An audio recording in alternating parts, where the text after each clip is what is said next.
ಎಲ್ರಿಗೂ ನಮಸ್ಕಾರ. ನಾನು ಬಿಂದು. ವೆಲ್ಕಮ್ ಬ್ಯಾಕ್ ಟು ಬೀಬಾಸ್ ಕಿಚನ್. ನಾನಿವತ್ತು ಮಂಡ್ಯ ಸ್ಟೈಲ್ ನಾಟಿ ಕೋಳಿ ಸಾಂಬಾರನ್ನ ಮಾಡ್ತಾಯಿದ್ದೀನಿ. ಬನ್ನಿ ತಡ ಮಾಡದೆ ಅಡುಗೆನ ಸ್ಟಾರ್ಟ್ ಮಾಡೋಣ.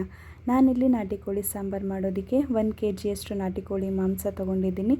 ರುಬ್ಬೋದಕ್ಕೆ 1 ಟೊಮೊಟೊ ಕಟ್ ಮಾಡಿ ಇಟ್ಕೊಂಡಿದ್ದೀನಿ. 1 ಈರುಳ್ಳಿನ ಒಗ್ಗರಣೆ ಹಾಗೂ ರುಬ್ಬೋದಕ್ಕೆ ತೊಗೊಂಡಿದ್ದೀನಿ. 2 ಇಂಚು ಶುಂಠಿ, 1 ಬೆಳ್ಳುಳ್ಳಿನ ಬಿಡಿಸಿಟ್ಕೊಂಡಿದ್ದೀನಿ.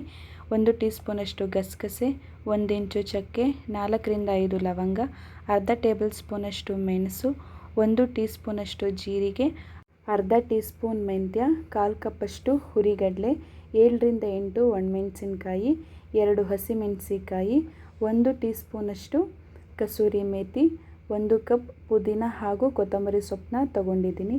2 ರಿಂದ 3 ಟೇಬಲ್ ಸ್ಪೂನಷ್ಟು ಎಣ್ಣೆ, ರುಚಿಗೆ ತಕ್ಕಷ್ಟು ಉಪ್ಪು.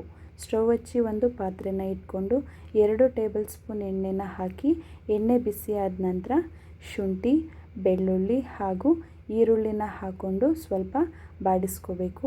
ನಂತರ ಒಣಮೆಣಸಿನ್ಕಾಯಿ, ಹಸಿಮೆಣಸಿಕಾಯಿ, ಕಡಲೆ, ಚಕ್ಕೆ, ಲವಂಗ, ಕಸೂರಿ ಮೇಥಿ, ಮೆಣಸು, ಜೀರಿಗೆ, ಮೆಂತ್ಯ ಎಲ್ಲವನ್ನು ಹಾಕ್ಕೊಂಡು 2 ರಿಂದ 3 ನಿಮಿಷ ಬಾಡಿಸ್ಕೋಬೇಕು. ನಂತರ 1 ಟೊಮೊಟೊನ ಹಾಕಿ ಸ್ವಲ್ಪ ಟೊಮೊಟೊ ಮೆತ್ತಗಾಗೋವರೆಗೆ ಬಾಡಿಸ್ಕೊಂಡು ನಂತರ ಅರ್ಧ ಕಪ್ನಷ್ಟು ತೆಂಗಿನಕಾಯಿ ತುರಿನ ಹಾಕಿ ಕೈ ಆಡಿಸ್ಕೋಬೇಕು. ನಂತರ ಪುದೀನ ಮತ್ತು ಕೊತ್ತಂಬರಿ ಸೊಪ್ಪು ಹಾಗೂ 3 ರಿಂದ 4 ಗೋಡಂಬಿನ ಹಾಕ್ಕೊಂಡು ಚೆನ್ನಾಗಿ ಮಿಕ್ಸ್ ಮಾಡಿ ಈ ಮಸಾಲೆ ಹುರಿಬೇಕಾದ್ರೆ ಒಂದು ಘಮ ಬರೋದಕ್ಕೆ ಸ್ಟಾರ್ಟ್ ಆಗುತ್ತೆ. ಅಲ್ಲಿವರೆಗೆ ಚೆನ್ನಾಗಿ ಹುರ್ಕೊಂಡು ಒಂದು ಪ್ಲೇಟ್ಗೆ ತಣ್ಣಗಾಗೋದಕ್ಕೆ ಹಾಕಿ ತೆಗೆದಿಟ್ಕೋಬೇಕು. ಒಂದು 5 ನಿಮಿಷ ತಣ್ಣಗೆ ಮಾಡಿಕೊಂಡ್ರೆ ಸಾಕು.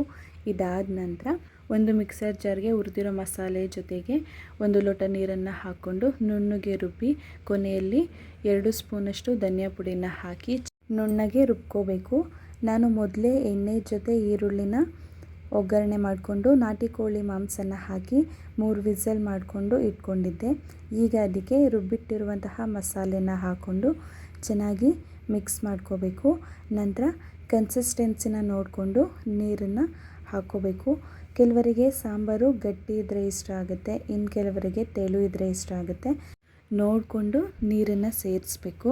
ನಂತರ ರುಚಿಗೆ ತಕ್ಕಷ್ಟು ಉಪ್ಪನ್ನು ಹಾಕ್ಕೊಂಡು ಒಂದು ಕುದಿ ಬಂದ ನಂತರ ಉಪ್ಪು ಖಾರನ ಚೆಕ್ ಮಾಡಿ ಕುಕ್ಕರ್ ಲಿಡ್ನ ಕ್ಲೋಸ್ ಮಾಡಿಕೊಂಡು 1 ವಿಸಲ್ ಮಾಡಿಕೊಂಡ್ರೆ ಸಾಕು. ಮಂಡ್ಯ ಸ್ಟೈಲ್ ನಾಟಿ ಕೋಳಿ ಸಾಂಬಾರು ರೆಡಿ ಆಗುತ್ತೆ. ಈ ನಾಟಿ ಕೋಳಿ ಸಾಂಬಾರು ಜೊತೆ ಬಿಸಿ ಬಿಸಿ ಮುದ್ದೆ ಇದ್ರಂತೂ ಸೂಪರಾಗಿರುತ್ತೆ. ನೀವು ಕೂಡ ಒಮ್ಮೆ ಟ್ರೈ ಮಾಡಿ. ಇವತ್ತಿನ ಅಡುಗೆ ನಿಮಗೆ ಇಷ್ಟ ಆಗಿದೆ ಅನ್ಕೋತೀನಿ.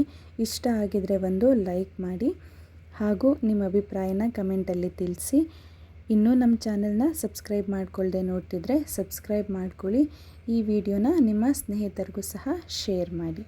ಇನ್ನೂ variety veg and non veg ರೆಸಿಪಿಗಳಿಗಾಗಿ ನಮ್ಮ ಚಾನಲ್ನ ವೀಕ್ಷಿಸ್ತಾ ಇರಿ. Thank you for watching.